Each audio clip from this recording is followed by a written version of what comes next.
The narrative that dominated the headlines after the Wuhan Open final in October 2025 was predictable. The media called it political tension, they called it personal animosity, they focused entirely on the lack of a handshake at the net, and the cold stare Marta Kostyuk delivered to Aryna Sabalenka after losing 6-4, 6-2. But if you were listening closely to the post-match press conference, and more importantly, if you were looking at the physiological data coming out of Sabalenka's camp for the last 6 months, you would know that the story isn't about politics anymore. It is about biology. It is about a distinct statistical anomaly in recovery times and power metrics that Marta Kostyuk finally gave voice to. Today, we are not looking at the handshake. We're looking at the blood work implications, the servomanometer readings from the baseline, and the absolute silence from the International Tennis Integrity Agency regarding a specific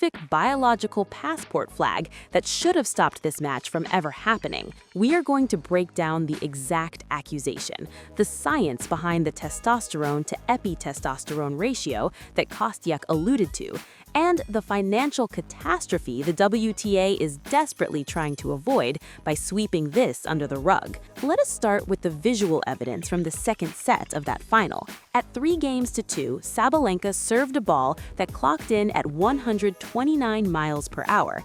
That is not just fast, that is statistically aberrant for a player deep in the third week of the Asian swing, typically a period of fatigue and physical degradation. If you pull up the Hawkeye data from her previous 3 seasons during this exact week in October, her average serve speed sits at 118 miles per hour, with a standard deviation of 2.5. Suddenly, in 2025, amidst a grueling schedule, her velocity spikes by nearly 10%. This is the first receipt. In professional tennis, fatigue is a constant. Power drops are a constant. When power increases as fatigue accumulates, sports scientists do not call it a second wind. They call it a red flag. Marta Kostyuk saw this from the other side of the net. She wasn't just overpowered, she was witnessing a physiological impossibility.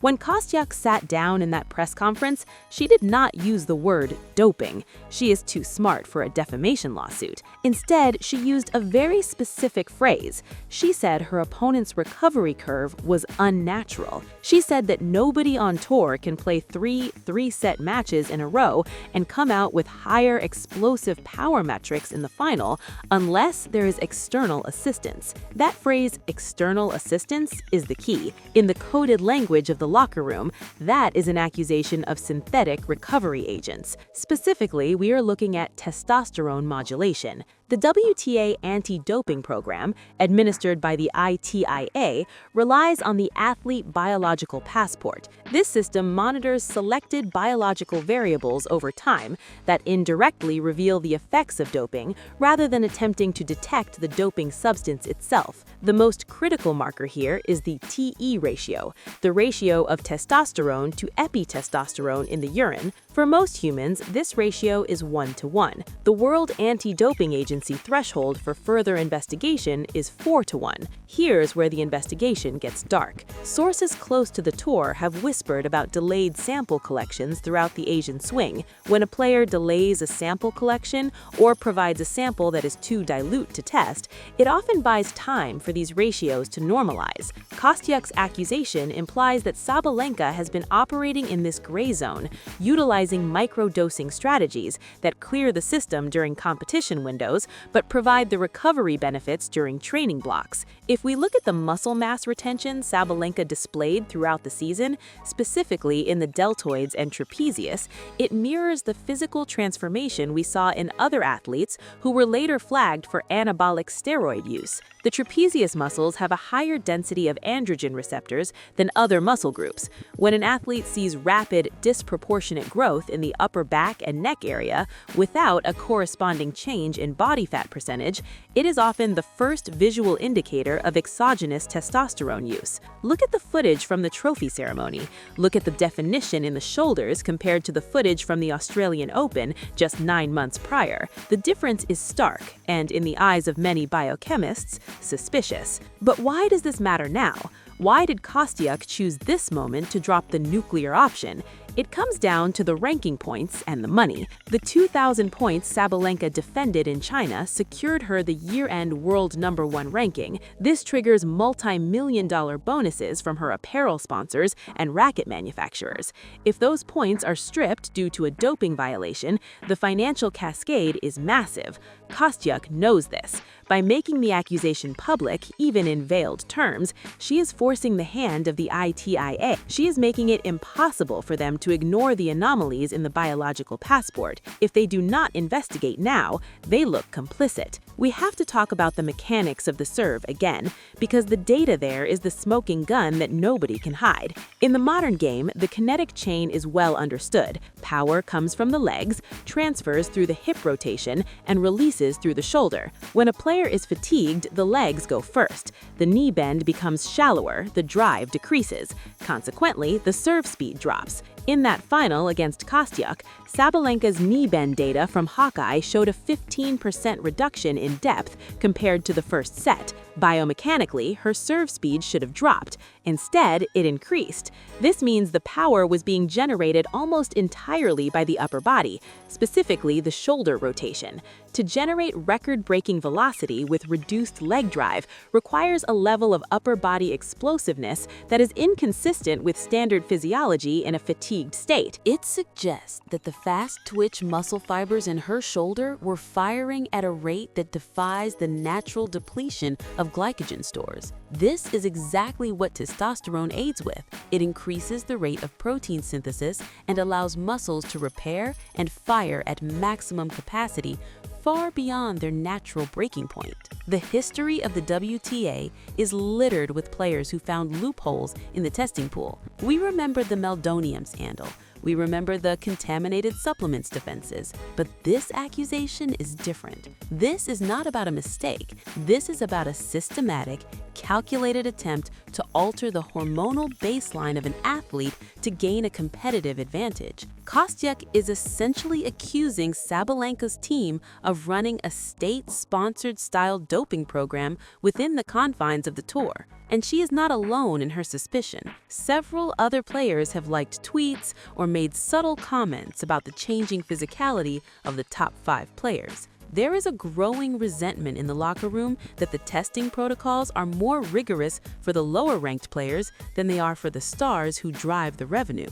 Let us look at the financial implications for Kostyuk herself. By losing that final, she missed out on a ranking boost that would have seeded her in the top 8 for the upcoming Grand Slam. That seeding protects her from facing a top player until the quarterfinals. The difference in prize money potential between a top 8 seed and a top 16 seed is hundreds of thousands of dollars over the course of a season. When she sees an opponent across the net who is physically operating on a different plane of existence, a plane she believes is chemically enhanced, it is not just unfair, it is theft. It is the theft of points, the theft of money, and the theft of legacy. The reaction from Sabalenka's box during the match offers another layer of insight. Usually, when a player is in the zone, the coach is calm. But during that second set, every time Sabalenka hit one of those 129-mile-per-hour serves, her fitness trainer did not clap. He looked at his watch. He looked nervous.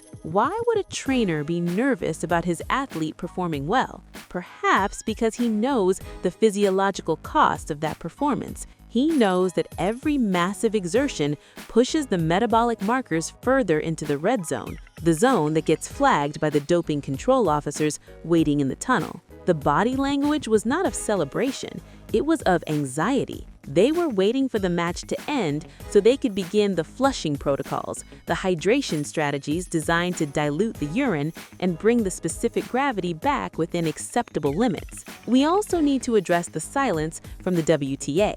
In the 48 hours since Kostyuk made these comments, the tour has issued 0 statements, no condemnation of the accusation, no defense of Sabalenka, no announcement of an investigation. This silence is deafening. It suggests that they are scrambling behind the scenes. They are likely consulting with their legal teams and their medical advisors to see if there is any validity to the claims. If the biological passport data does indeed show a spike, The WTA is in a nightmare scenario. Disqualifying the world #1 for a doping violation would be a PR disaster that could sink the tour's credibility for a decade. It brings back the ghosts of the past that they have worked so hard to exorcise. But the players know. You cannot hide things in a locker room. They see the acne on the back that wasn't there 3 months ago. They hear the deepening of the voice during on-court coaching. They see the jawline becoming more defined. These are the virilization symptoms that come with androgen usage. While the public sees a powerful athlete, the peers see a chemistry experiment. Kostyuk was just the first one brave enough, or perhaps angry enough, to say it out loud. She broke the omerta of the tour.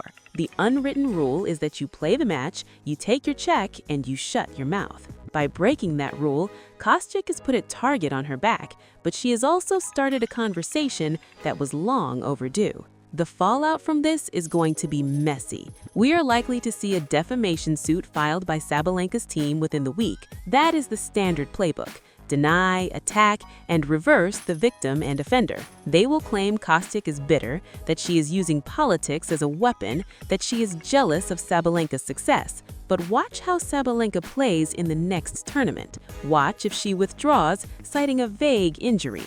Watch if her serve speed mysteriously drops back down to the 118 mph range. If that happens, it is a silent admission that they are cycling off, that the heat is too hot, and they need to clean out the system. This story is not going away because the data is immortal. The biological passport does not forget. Every sample is a data point on a graph that stretches back years. If the ITIA is forced to audit that graph by public pressure, they might find that the slope of the line changed dramatically in 2025. And if they find that, the results of the Wuhan Open and perhaps the entire season will be rewritten. Marta Kostyuk didn't just lose a tennis match in October, she potentially lit the fuse on the biggest scandal in the history of women's tennis. She looked at the monster across the net and decided that it wasn't a monster born of hard work, but a monster born of a syringe. And she might just have the receipts to prove it. The psychological warfare here is elite. Kostyuk knows that by planting this seed, she is in Sabalenka's head. Every time Sabalenka walks into a testing room now, she will be looking over her shoulder. Every time she drinks from her water bottle, she will wonder who is watching. The pressure of maintaining a lie is often heavier than the pressure of the match itself. Kostyuk has shifted the burden of proof. It is no longer on her to beat Sabalenka. It is on Sabalenka to prove she is human. And right now, the numbers say she is something else entirely. This investigation is ongoing. We are currently scrubbing the Hawkeye data from the entire Asian swing to see if other players show similar anomalies or if Sabalenka is an outlier of one. But from what we have seen so far, the variance is too high to be natural. The standard deviation is too wide. The probability of this performance being clean is statistically approaching 0. Marta Kostyuk might have lost the trophy, but she walked away with the truth. And in the long run, the truth does more damage than a forehand winner ever could.